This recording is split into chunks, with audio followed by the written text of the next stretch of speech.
Hi everyone, welcome back to my channel, Lennox Justifier of Innocence, created by Zeus and Demeter to save humanity. I'm here as the character Josephine, and with me is Mr. Buddy, the guard dog. Now today we're going to do something a little bit different. I typically go through an entire intro, and I did have a story put together, I do have a story put together to narrate and visually depict based on a patron's request.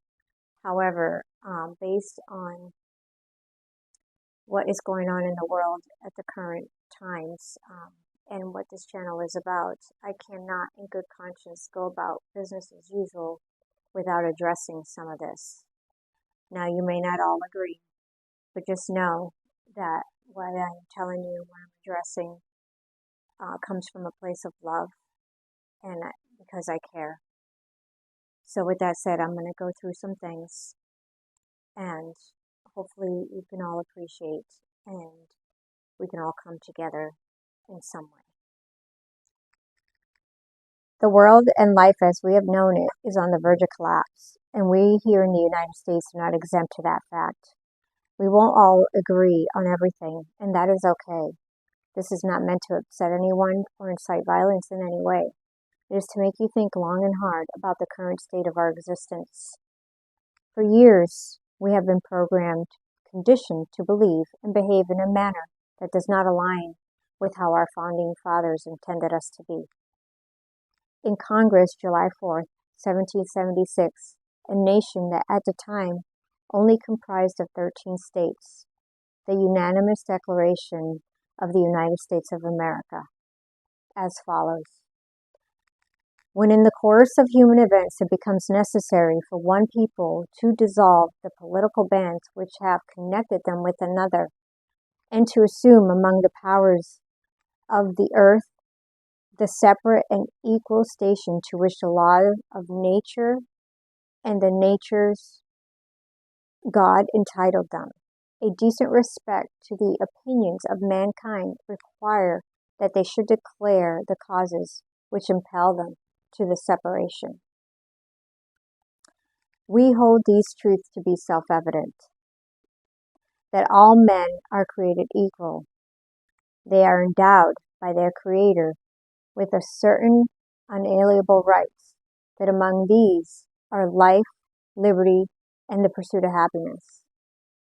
That to secure these rights, governments are instituted among men, deriving their just powers from the consent of the governed.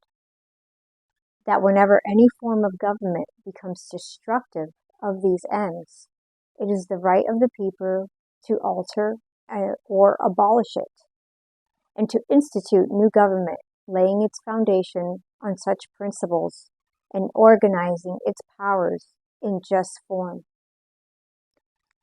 as to them shall seem most likely to affect their safety and happiness. Prudence indeed will dictate that governments long established should not be changed for light or transient causes. And accordingly, all experience has shown that mankind is more disposed to suffer while evil are sufferable than to right themselves by abolishing the forms to which they are accustomed.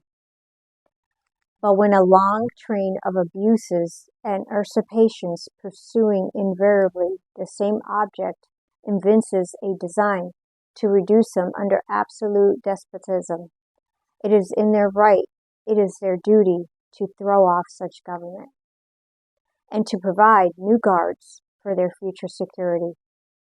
Such has been the patient sufferance of those in these colonies, and is now the necessity which constrains them to alter their former government. That is the first two paragraphs of the Declaration of Independence nearly in its entirety. Ending the second paragraph, it goes on to speak of the King George of Great Britain and the history of his repeated injuries and usurpations, all having direct object and the establishment of absolute tyranny over these states. Then it goes to list the unjust, ungodly, and tyrannical acts imposed on them by this king, by that government.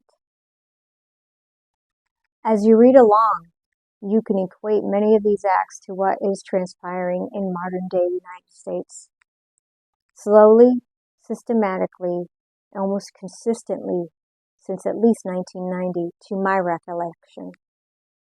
But I am sure it's been happening prior to, hence George Orwell's 1984. President Reagan warned us, as did one of his predecessors, Abraham Lincoln, our 16th president, who lost his life redeclaring that all men are created equal, abolishing slavery as they knew it then. This is not intended to be a history lesson, for I'm not a historian and I'm not a scholar. But I do know that without knowledge of history, we are bound to repeat it. And that's what's happening in modern day times. That is what's happening today.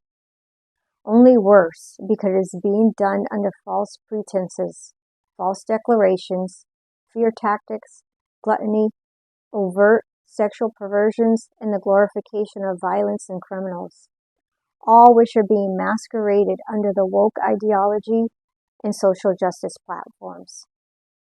At least King George was transparent in his evil doings. This is a plea for all of us to open our eyes, our minds, our hearts, and come together as one. Not just for the sake of the United States, but for all mankind globally. Freedom is not a right afforded to you by the United States of America. It is an inherent right bestowed onto you at birth by God. Our founding fathers were smart enough to recognize that. They declared it and they acted on it. They created a nation that serves as a refuge, a beacon of light in a dark world, as a symbol of hope for all of God's people. But with freedom comes great responsibility and sacrifice. That was understood back then. Today, that part has been lost. A few years after the initial Constitution was established, some amendments were made in order to guarantee our freedoms. The first two have been under attack tremendously under the current political regime in office today. The First Amendment, which includes the freedom of religion, freedom of speech, freedom of the press, the right to peaceful assembly, and the right to petition the government for redress of grievance, hence January 6th. The Second Amendment, a well-regulated militia being necessary to the security of a free state. The militia works for the people to ensure our safety, not for that of the president. One of the first of many abuses of power exhibited by Biden was when he used our National Guard as his personal security team upon taking office. And let's not forget about the right to bear arms. One of the most important, for it affords us the means of protection against tyranny. All parts of the Constitution are important, but these two hold the most power for we the people. President Lincoln once said that democracy is the government of the people, by the people, for the people. America will never be destroyed from the outside. If we falter and lose our freedoms, it will be because we destroyed it ourselves.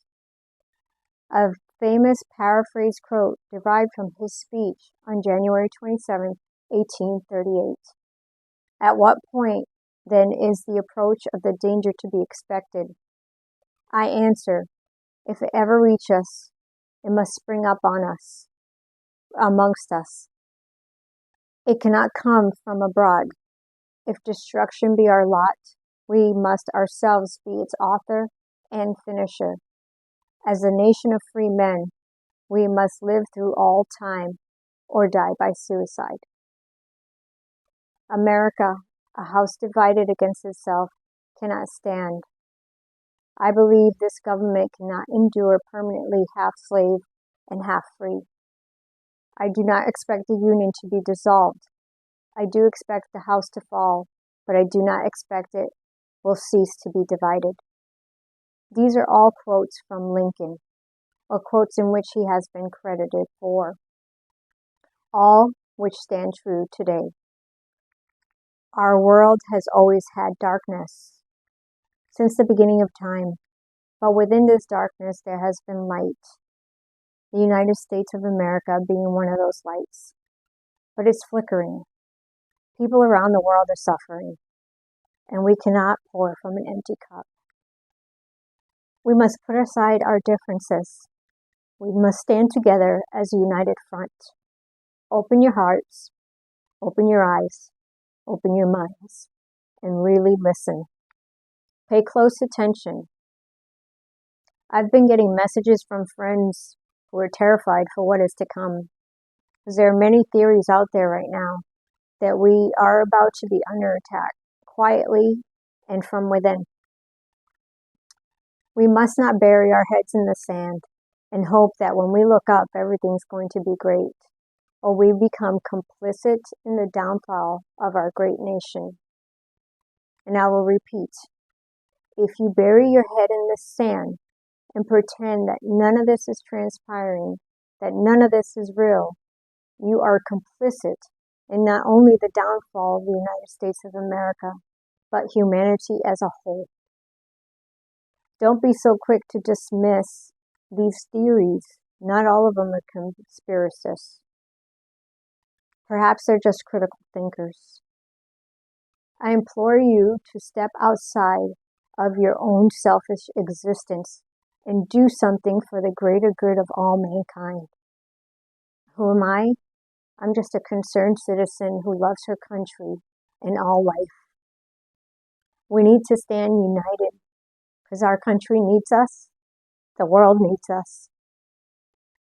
We the people, for the people.